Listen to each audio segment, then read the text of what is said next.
안녕하세요. 법무법인 프라임의 김동진 변호사입니다.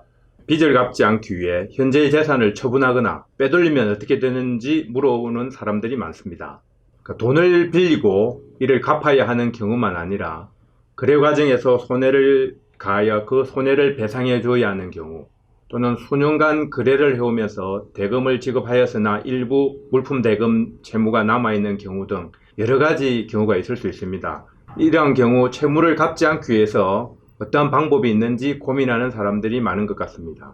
이때 강제집행이나 가압류를 당하지 않기 위해 진짜로 또는 가짜로 미리 부동산을 처분하거나 아는 사람에게 많은 액수의 건저당권을 설정해 주거나 제3자에 대한 채권을 양도하거나, 그렇지 않으면 은행에 들어가 있는 예금을 인출하여 현금으로 가지고 있거나 하면 괜찮은지 궁금해 하시는 분들이 많습니다. 오늘은 이에 대해 알아보겠습니다.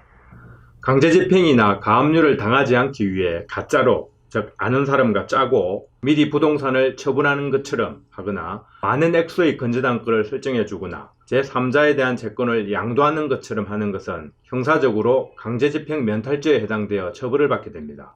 두 사람이 짜고 허위로 한 행위이기 때문에 민사적으로도 무효가 됩니다. 이를 법률 용어로는 통정허위 표시라고 합니다. 가짜로 재산을 처분한 것처럼 하면 형사처벌도 받고 빚은 빚대로 갚아야 하는 상황이 될 수 있는 것입니다. 따라서 이 방법은 하지 말아야 합니다. 비록 채무를 갚지 않기 위한 목적이지만 자기 명의의 재산을 진짜로 처분하면 되지 않느냐 하는 생각을 할 수 있을 것입니다.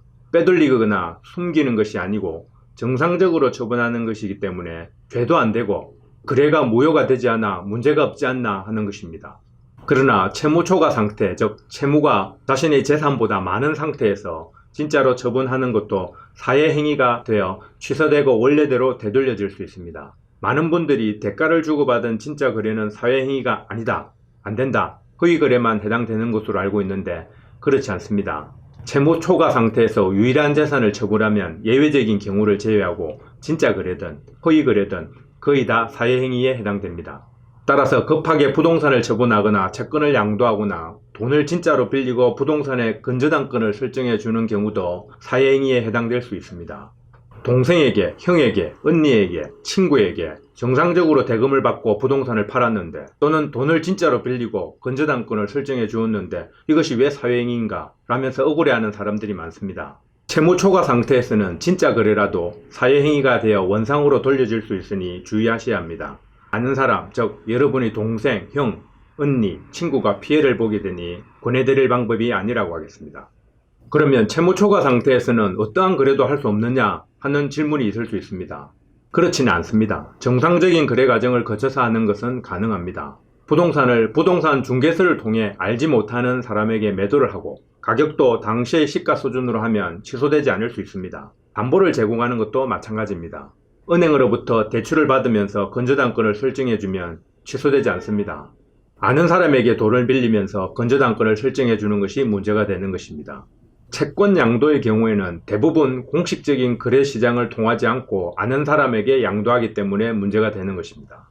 간혹 강제집행을 당하지 않기 위해 은행에 예금해 둔 돈을 모두 인출하는 경우가 있습니다. 이러한 행위는 무효도 아니고 취소되지도 않을 것입니다. 그런데 이는 형사적으로 강제집행 면탈죄에 해당되어 처벌될 수 있습니다. 따라서 그러한 행위도 조심해야 합니다. 다만 찾은 돈 중에서 생활비 등으로 사용하기 위하여 정상적으로 인출하고 생활비로 사용하였다면 처벌되지 않을 것입니다.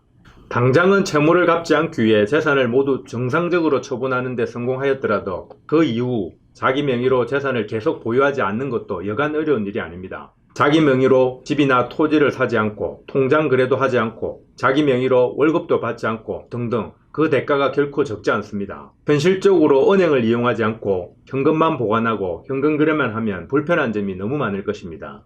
인터넷 뱅킹, 모바일 뱅킹이 생활화되었는데 그러한 불편을 감수하는 것은 여간 수고로운 일이 아닐 수 없습니다.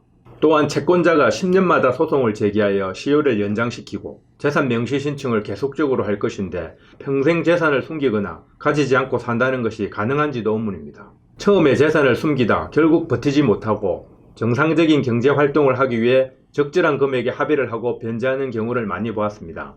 앞으로 평생 돈을 벌지 않고 살아가겠다면 몰라도 빚을 갚지 않기 위해 재산을 처분하거나 빼돌리고 자기 명의로 재산을 가지지 않는 방법은 추천할 것이 못됩니다. 오히려 어려운 형편을 이야기하며 적절한 금액에 장기간에 걸쳐 분할하여 변제하는 것으로 타협을 보는 것이 하나의 좋은 방법이라고 생각합니다. 다음 시간에는 보다 더 유익한 내용으로 다시 찾아뵙겠습니다. 구독과 좋아요를 눌러주시면 감사하겠습니다.